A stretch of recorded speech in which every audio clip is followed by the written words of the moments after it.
La parole est à vous. Merci.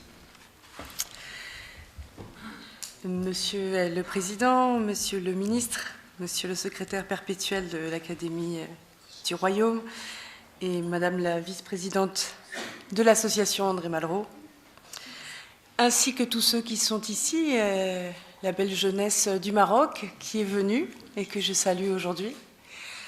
Je suis très heureuse de me trouver ici parmi vous. Je n'ai pas mon texte que j'avais préparé et ça n'est pas grave du tout parce que mon ordinateur m'a lâché, voilà les merveilles de la technologie actuelle. Donc je vais m'adresser à vous d'une manière finalement très simple et très directe.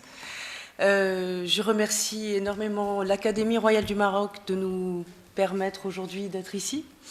Je remercie également tout particulièrement Aïcha Belkaïd qui s'est donné beaucoup de mal, ainsi que beaucoup d'autres personnes qui ont organisé, mais elle est à la fois mon amie et la vice-présidente de cette association André Malraux qui vient de voir le jour. Donc je vais essayer de vous parler d'une manière très simple finalement et surtout avec le cœur, un certain nombre de choses qui me paraissent aujourd'hui très importantes. Quand on pense à André Malraux, et je m'adresse ici bien évidemment à tous ceux qui le connaissent et qui le connaissent bien et qui l'ont lu, mais également à cette jeunesse du Maroc qui est là, qui est présente, parce que ça me paraît essentiel aujourd'hui de garder à l'idée que ce sont eux qui vont suivre et qui vont s'engager peut-être dans la voie de la politique, ou en tout cas dans la voie de la politique, j'entends vraiment au sens élargi, ça ne veut pas dire forcément faire partie d'un gouvernement. Le politique, c'est essentiel en fait, en réalité, c'est quelque chose qui nous concerne tous et qui ne concerne pas uniquement ceux qui sont dans un gouvernement, ceux qui font partie du pays et qui sont nos représentants. Évidemment, ce sont eux qui mettent en pratique et qui votent des lois. Mais le politique nous concerne tous et bien souvent on s'est rendu compte au fil du temps que un certain nombre de choses qui ont pu paraître un temps privées étaient en réalité également des choses publiques. Voilà. Pour moi, ce qui caractérise l'œuvre et la personnalité d'André Malraux véritablement, c'est la métamorphose. Ça a été dit ici par diverses personnes et très bien. C'est quelqu'un qui s'est d'abord engagé dans le communisme et qui ensuite est devenu gaulliste. C'est quelqu'un qui a écrit des romans, mais qui a écrit également des essais, qui a écrit les automémoires sont une fiction romancée qui représente tellement bien, par exemple, sa personnalité. Et véritablement, cette métamorphose, c'est cette idée que rien n'exclut jamais rien. Qu'une chose garde toujours une porte d'ouverture, garde toujours un lien possible et qui peut être déterminé beaucoup plus tard et d'une manière très surprenante. Les choses ont une ouverture intrinsèque et il serait vraiment fou de les fermer, de les enfermer, de les compartimenter. Et donc cette idée que rien n'exclut jamais rien, c'est la possibilité que les choses également se fertilisent entre elles, que les idées, même les plus incongrues, les plus paradoxales, en apparence, peuvent se rejoindre et donner corps à de nouvelles idées qui sont profondément originales. Et c'est quelque chose qui me paraît vraiment essentiel pour comprendre et appréhender la pensée d'André Malraux. Par ailleurs, cet homme, effectivement, très jeune, s'engage contre... c'est quelqu'un qui est un anticolonialiste, hein, qui souhaite très tôt, par ses voyages en Extrême-Orient, qui s'éveille à cette idée que nous n'avons absolument aucune supériorité, nous n'avons pas à servir, même d'une manière un peu soft, nous n'avons pas à servir des peuples et à se servir chez eux au nom d'une soi-disant supériorité de l'Occident sur l'Orient, etc.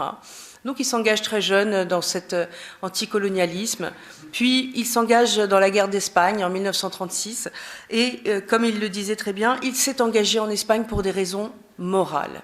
Et je pense qu'aujourd'hui, tout ça résonne d'une manière très singulière. Il disait également, on ne fait pas de la politique avec de la morale, mais on n'en fait pas davantage sans. Et cette question de la morale, qu'on pourrait aussi nommer éthique, c'est vraiment le cœur de ses valeurs, de son engagement. Car l'engagement engendre cette éthique, et cette éthique engendre la définition des valeurs qui l'ont accompagné toute sa vie. Il n'était pas obligé, et nous ne sommes pas obligés, n'est-ce pas? Nous ne sommes obligés de rien, bien entendu. Nous avons un libre arbitre et nous sommes limités par un certain nombre de contraintes physiques, intellectuelles, etc., selon notre âge, selon notre pays, selon le système politique dans lequel on vit. Mais cette idée qu'il s'est engagé en Espagne alors qu'il n'était pas espagnol, alors qu'il n'était pas directement concerné par la question, je pense est une manière de nous rappeler aujourd'hui les questions qui se posent et qui sont des questions très aiguës, très complexes, avec aujourd'hui toute cette question des réfugiés syriens, par exemple, qui a occupé le devant de la scène médiatique. L'Allemagne a dit 1 million, qui dit mieux, et puis la France a dit ceci, a dit cela. Et ce qui est assez terrifiant, c'est de se voir que, au bout du compte, eh bien, ce sont les mêmes peurs qui reviennent. C'est la même tentation d'exclure. Et si André Malraux, pour moi, incarne quelque chose, j'y reviens, c'est le fait que rien n'exclut jamais rien et rien ne doit jamais rien exclure. Et par rapport à ça, et je m'adresse plus particulièrement à cette jeunesse qui est là parmi nous aujourd'hui, je vous invite vraiment du fond du cœur à vous engager. Il ne faut pas attendre que l'occasion d'absolu se présente. Et à ce moment-là, j'ai envie de dire, il y a une sorte de facilité. Ah, c'est proche de ce que je pense, c'est proche de quelque chose, d'un contexte que je connais. Alors là, bon, d'accord, je peux m'engager, je vais m'engager à fond. D'accord, très bien. Mais l'exigence d'absolu d'un homme comme André Malraux, elle doit vous inviter à vouloir cet absolu tous les jours, à chaque instant de votre vie, et de vous autodéterminer. De décider par vous-même, d'aiguiser votre sens critique et de décider par vous-même ce que vous voulez faire de votre vie. Et comment votre présence au monde, elle est singulière, elle est unique, elle est incomparable.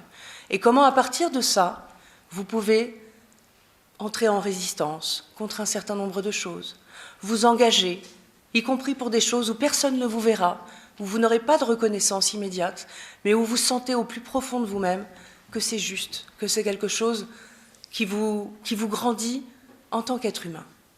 Et ça, c'est quelque chose, pour moi, qui est essentiel. Et si André Malraux peut vous apporter quelque chose, une inspiration de cet ordre-là, eh bien, c'est que son message continue de vivre. C'est que même si, aujourd'hui, un homme comme André Malraux, on ne sait pas ce qu'il aurait fait, ce qu'il aurait pensé, est-ce qu'il aurait été aussi audible qu'il a pu l'être dans le contexte de ce XXe siècle, tellement changeant, tellement entre les années 1900 et il est né en 1901 et il est mort en 1976. Imaginez tout ce qui a changé pendant ce siècle, que ce soit sur le plan technologique. Enfin, ça a été un siècle très riche.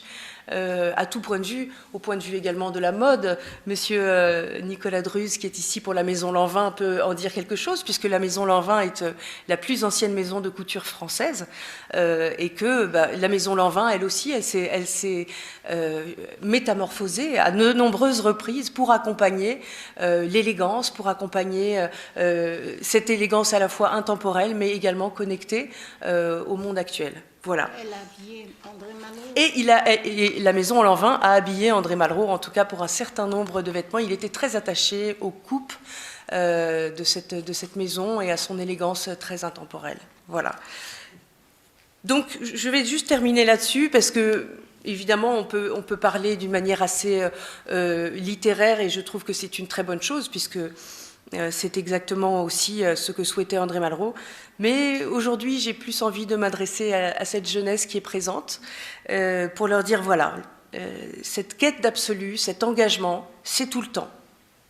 Et il faut accepter de se tromper, de se redéfinir, comme André Malraux l'a fait, en se disant non, cette idée-là, telle qu'elle est incarnée aujourd'hui, c'est pas ça. Elle est dévoyée, ça ne va pas. Alors il faut chercher autre chose qui correspond mieux, qui correspond davantage à cet humanisme, à cette fraternité, à cette liberté, à laquelle nous devrions tous aspirer. Voilà, je vous remercie.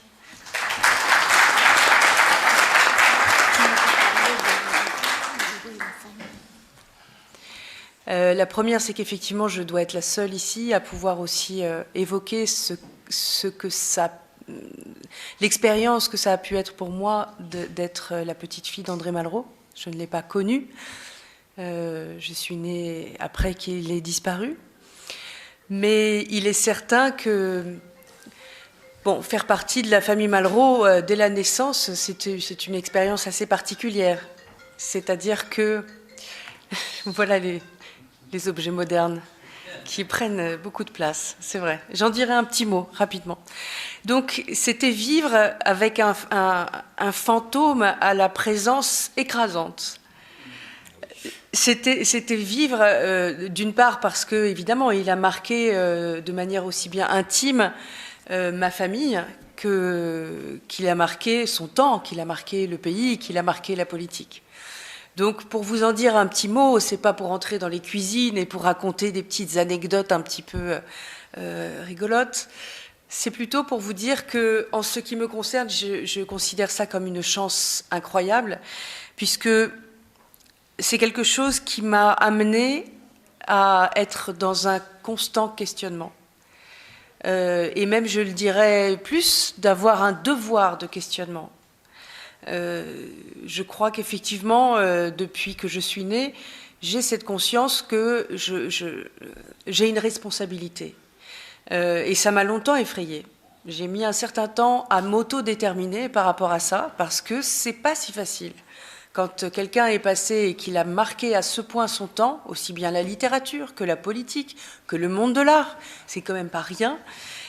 Quelqu'un que de mon vivant, j'ai vu entrer au Panthéon, qui est quand même aux grands hommes la patrie reconnaissance, et depuis peu aux femmes aussi.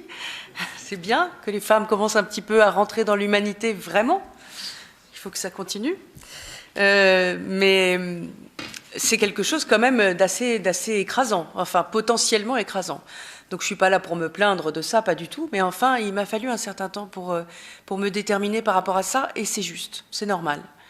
Et c'est vrai que depuis peu, avec la rencontre notamment d'Aïcha et d'autres personnes, j'ai souhaité créer cette association André Malraux, qui est vraiment toute jeune, qui existe depuis le mois de décembre, et pour laquelle cet événement qui nous réunit tous aujourd'hui est la première manifestation à laquelle elle est associée.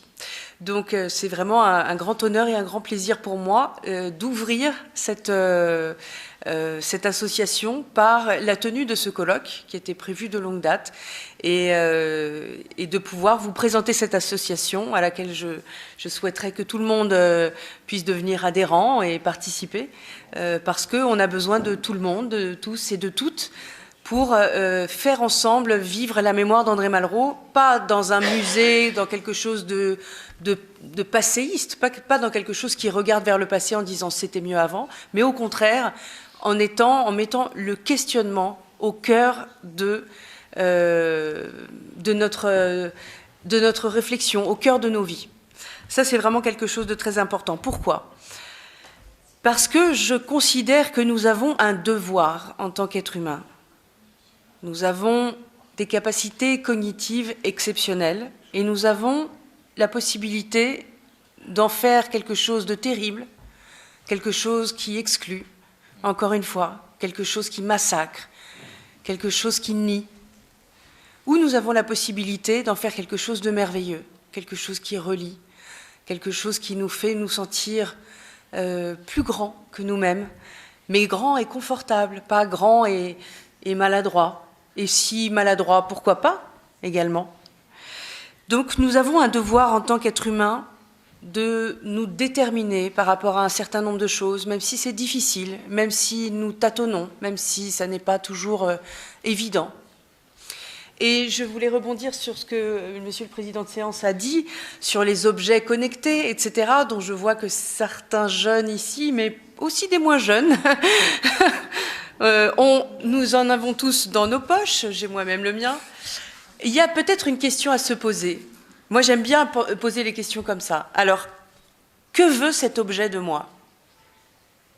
Que veut cet objet de moi ? Est-ce qu'il veut que je sois libre? Est-ce qu'il veut que je sois sensible? Est-ce qu'il veut que je sois sensée? Ou est-ce qu'il veut que je sois son esclave? Que je revienne à lui alors même que je ne l'ai pas décidé? Il m'est arrivé moi-même, et je partage cette expérience avec vous, d'allumer mon portable alors que je ne savais pas du tout encore ce que j'allais faire sur mon portable, ni si j'allais chercher une page. Je ne sais pas si ça vous est arrivé. C'est devenu tellement automatique que c'est quasiment greffé à nos mains. Donc, c'est très important de se dire que cet objet-là, nous devons pouvoir nous en détacher, pas pour le juger ou le catégoriser définitivement comme bon ou mauvais, mais simplement pour dire ça doit être un moyen, ça ne doit pas être une fin. Et c'est ça la petite subtilité, la petite nuance qui nous permet de rester attachés au monde sensible, à ce qui fait que vous êtes tous ici présents, uniques, je le répète, incomparables. Et donc, ne vivez pas comme des automates. Et ça, je l'ai appris aussi en étant une Malraux. Ne vivez pas comme des moutons, ne vivez pas comme des automates. Comme si chaque chose allait effacer l'autre dans un oubli constant. Et que restera-t-il de tout ça, à la fin? Est-ce que cet objet-là, il va se souvenir de vous? Pas du tout.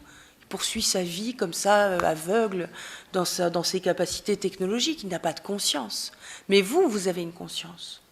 Et cette conscience-là, encore une fois, c'est pas seulement quand on est sûr qu'on doit l'exercer, c'est aussi quand on est dans cette zone un peu trouble, dans le tremblé, la fugacité de la vie. Voilà. Donc je vous encourage véritablement à vous questionner, à développer votre esprit critique. Et on peut le faire à tout âge, mais plus particulièrement quand on est jeune, vous avez l'avenir devant vous. Vous avez une possibilité de devenir vous-même. Voilà. Et ils ont des problèmes de vous. C'est un peu décousu, mais enfin voilà, j'improvise et voilà. Et je vous redis, aujourd'hui, c'est vraiment mon privilège et ma joie que d'être ici et de pouvoir aujourd'hui m'engager véritablement en pleine conscience et en étant dans la clarté, dans le chemin creusé par mon aïeul. Et pas parce que c'est mon aïeul et que je porte ce nom, il me donne aussi des devoirs, pas seulement des droits, d'être ici comme ça, de parler, parce que voilà, juste je m'appelle Malraux. Il me donne aussi beaucoup de devoirs, et ça a été longtemps difficile pour moi de me déterminer par rapport à ça, parce que je trouvais ça quand même un peu écrasant, et aujourd'hui, je trouve que c'est un privilège absolument incroyable, et j'ai envie de partager ça. Voilà. Et je vous invite à découvrir, j'ai effectivement, pour cette occasion, je suis photographe, entre autres choses. Moi aussi, je fais beaucoup de choses dans ma vie.